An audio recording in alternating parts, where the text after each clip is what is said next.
Dahil sa temptation na nangyari noong panahon ni Adam, kung bakit yung katawan ng tao ay nasa duality.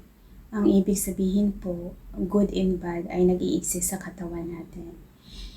Ang good ay nagre-represent sa positive energy kapag nasa soul level. Ang bad behavior natin as a human ay nagre-represent sa negative world pagdating sa spirit world. Dahil po kapag wala na pong katawan ng tao, meron lang po tayong dalawang energy. Isang positive energy na nagre-represent sa heaven at isang negative energy na nagre-represent sa inferno. Kapag nandun na po tayo sa kabilang mundo at wala na po tayong katawan, ang energy po doon ay nakaseparate na po. Hindi na po sila, dahil yung physical na katawan natin lang ang nag-bind sa dalawang energy kung bakit duality. Yung tawag kapag buhay pa yung tao o mayroon pang physical na katawan, naka-duality tayo. Dahil nakagawa po ang isang individual na tao ng hindi maganda. Habang may katawan pa po siya, may pag-asa pa po na magbago siya once na ma-realize na yung pagkakamali. Yun po ang kagandahan kapag may physical pa na katawan ang tao. Pero kapag namatay na ito, ang kaluluwa kasi natin, magko-convert yan into energy. Hindi mo makikita pero kaya mo maramdaman. Kaya habang nabubuhay tayo, kung ano man yung kilos at gawa natin dito sa mundo, nag-iimbak po tayo ng energy. Dahil yung thoughts natin, yung pag-iisip natin, create energy.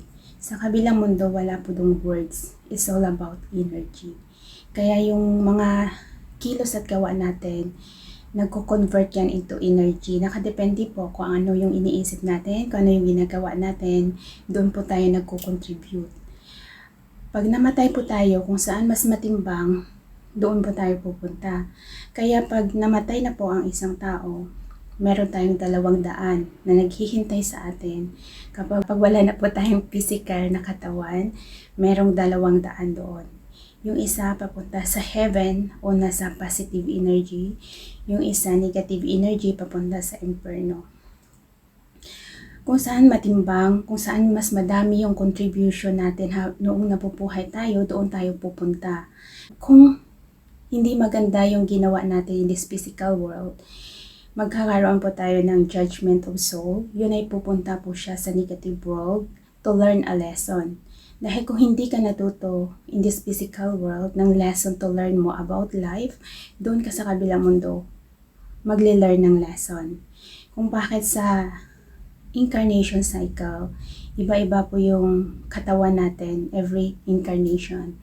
Dahil kung magiging handa po tayo na halongkatin yung nakaraan natin to know our past, dahil po meron po tayong dalawang uri ng kaluluwa, isang old soul at isang new soul. Ang new soul wala pa yung incarnation. Ang mga old soul, may mga incarnation na po yan sila. Nakadepende po yung knowledge and understanding sa isang kaluluwa kung how long na siya nabuhay dito sa mundo. Yun po yung knowledge and understanding ng isang kaluluwa na naka-attach yung energy sa kanya. Kung ilang beses na siya nabuhay, ganun kadami yung experience and knowledge niya. Yung knowledge na and experience natin kasi na yan, na storage po yan sa higher self natin, na naghihiwalay po sa physical na katawan na to. So, bali dalawa po yung kaluluwa natin. Isang duality na ngayon ay nasa human body natin.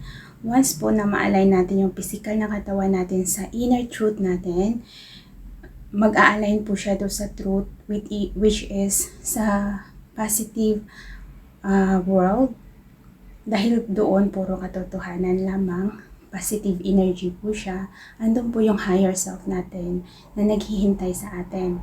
Yun po ang magbibigay sa atin ng purification ng soul natin at ang kabutihang asal o yung lesson to learn na natutunan natin sa higher self natin, yun yung dadalhin natin sa physical world at yun ang magiging dahilan kung bakit ang isang individual na tao ay magiging ganap na mabuting tao dahil there's a lot of lesson na natutunan siya kung makakonect na tayo sa inner truth natin, sa higher self natin, which is nasa kabilang mundo, sa heaven po siya dahil positive world po siya.